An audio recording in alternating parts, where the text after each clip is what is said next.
गगन garments, जहां आप पाएंगे हर प्रकार के कपड़ों की विस्तृत रेंज, वो भी किफायती दामों पर। ब्रांडेड कंपनियों के मेंस, वुमेन्स और किड्स वेयर की विस्तृत रेंज। साथ ही प्रथम दूल्हा हाउस अब महानगरों की तर्ज पर दूल्हे की शेरवानी और सूट्स, वो भी कम दामों पर। पता गगन गारमेंट्स, नगर निगम चौराहा, खंडवा।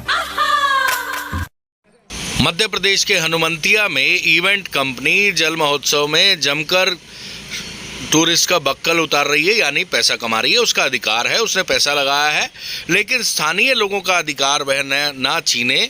जिस उद्देश्य से शिवराज सिंह चौहान ने हनुमंतिया में जल महोत्सव और पर्यटन स्थल बनाया था, उसका उद्देश्य उन्होंने कई बार बताया कि स्थानीय लोगों को रोजगार भी मिलेगा, और रोजगार देने की बजाय रोजगार छीन लिया गया, ऐसा आरोप गजेंद्र सिंह मौर्य, जो एक किसान है, उनकी पार्किंग व्यवस्था उन्होंने अपनी निजी ज़मीन पर शुरू की थी। परमिशन देने के बाद इवेंट कंपनी की शिकायत पर बिना जांच किए परमिशन निरस्त की गई। इस तरह के आरोप गजेंद्र सिंह मौर्य ने लगाए और अपने परिवार के साथ लगातार दूसरे दिन भी हनुमंतिया जल महोत्सव के दौरान गेट के सामने टेंट लगाकर भूख हड़ताल पर बैठ गए हैं। उनका कहना है कि जब तक उन्हें न्याय नहीं मिलेगा वह वहां से नहीं हटेंगे। उन्होंने स्थानीय अधिकारियों पर आरोप लगाए कि उनकी मिली भगत से इवेंट कंपनी बदमाशी कर रही है, उनका हक छीन रही है। आइए उन्होंने क्या कहा, किस तरह की उनकी तकलीफ है और किस तरह से उन्होंने स्थानीय अधिकारियों पर आरोप लगाए, सुनवाते। 25 अक्टूबर को मैंने आवेदन दिया पार्किंग की अनुमति के लिए, और कलेक्टर एसडीएम साहब ने मुझे 2 नवंबर को मुझे परमिशन दी।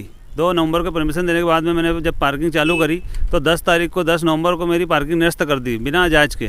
10 रुपये 20 रुपये की मैं पार्किंग लेता था, और 16 तारीख को जब मैं आवेदन पुनः देने गया वहाँ पार्किंग परमिशन के लिए, तो एसडीएम साहब बोलते हैं कि तुम्हारी ज़मीन में आग लगा लो, और बोलते हैं कि तुम उससे 4 साल से इवेंट कंपनी वाले से लड़ाई कर रहे हो, जबकि एसडीएम साहब का खुद का कार्यकाल पुनासा के अंदर 2 साल का है, और मुझे 4 साल का आरोप लगाते हैं, मुझे अपमानित करते हैं एसडीएम साहब, सीधा आरोप लगाते हैं, और अपने इसका इवेंट सिटी वाले का, इवेंट कंपनी वालों का सपोर्ट करते हैं, और बोलते हैं तुम्हारी ज़मीन में आग लगा लो, और इसके पश्चात मुझे वहाँ से प्रताड़ित करके वापस पहुँचा दिया और मेरे परमिशन नहीं दी।